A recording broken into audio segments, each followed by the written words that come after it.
Right, good morning one and all. Right, I'm at my local beauty spot called Argafen, having a walk around the meadows at the back.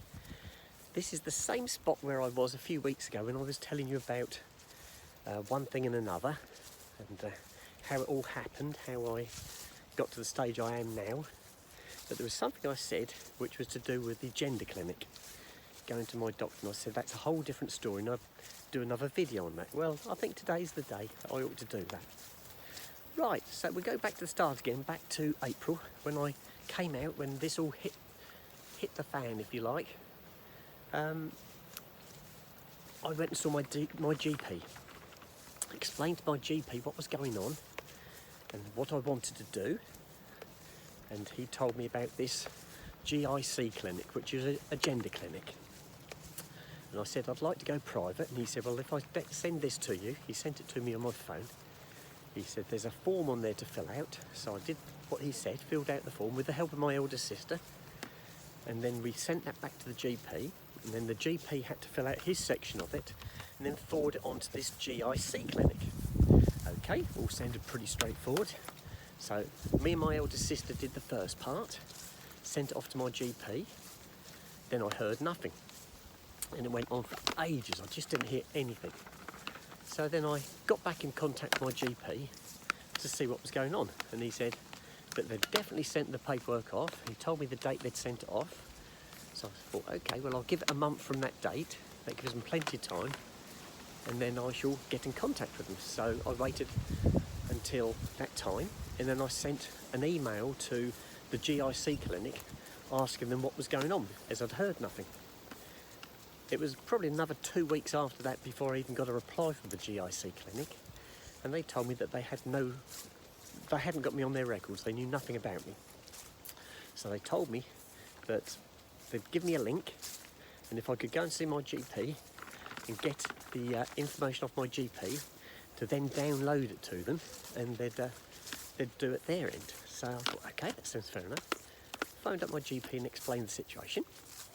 And he did that. He forwarded me all the paperwork that they'd got, and so I then sent it to this GIC clinic.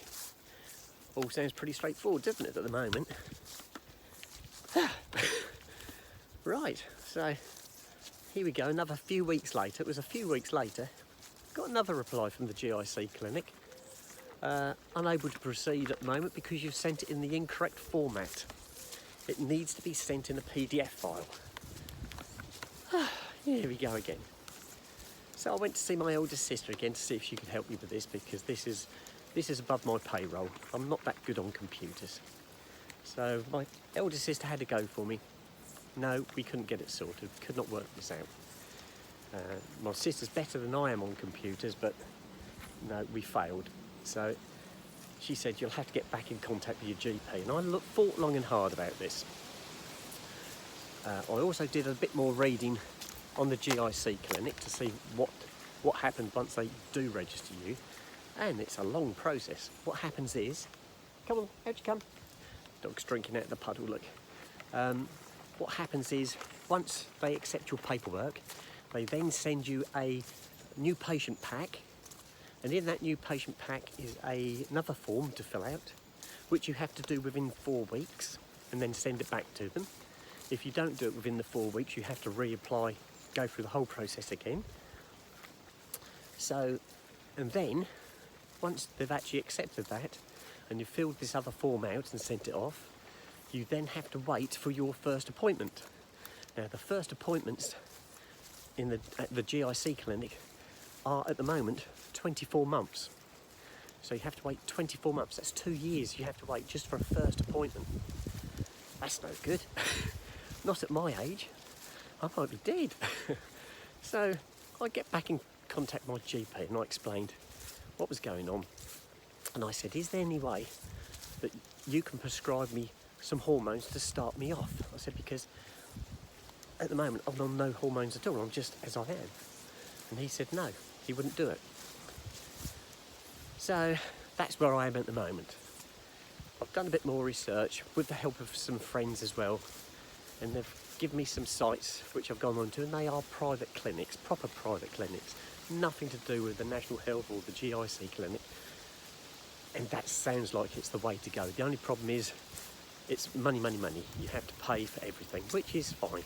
I always intended to do that anyway. But that's the other issue at the moment, because I'm still tied in with the wife in the house. All my money goes straight into the bank. I haven't got any spare cash.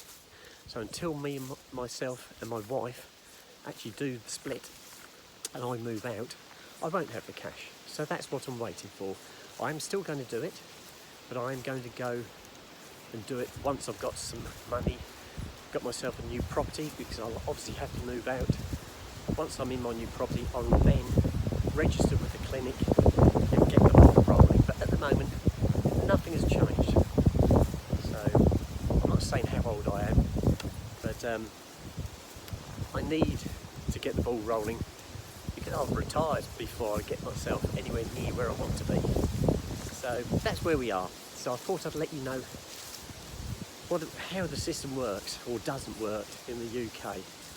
If anybody else has got some insight into this, and if they've been through the same situation I'm in, I'd love to hear from you. I don't want to self-medicate. I do want to go through, do it legally with doctors and blood tests. I want to do it the proper way, but you've almost been forced into doing it yourself, self-medicating, and I don't want to do that. Right, I'm going to sign out now, guys, and I'll love and leave you. Take lots of photos for you guys, and I shall speak to you later. Okay, bye-bye for now.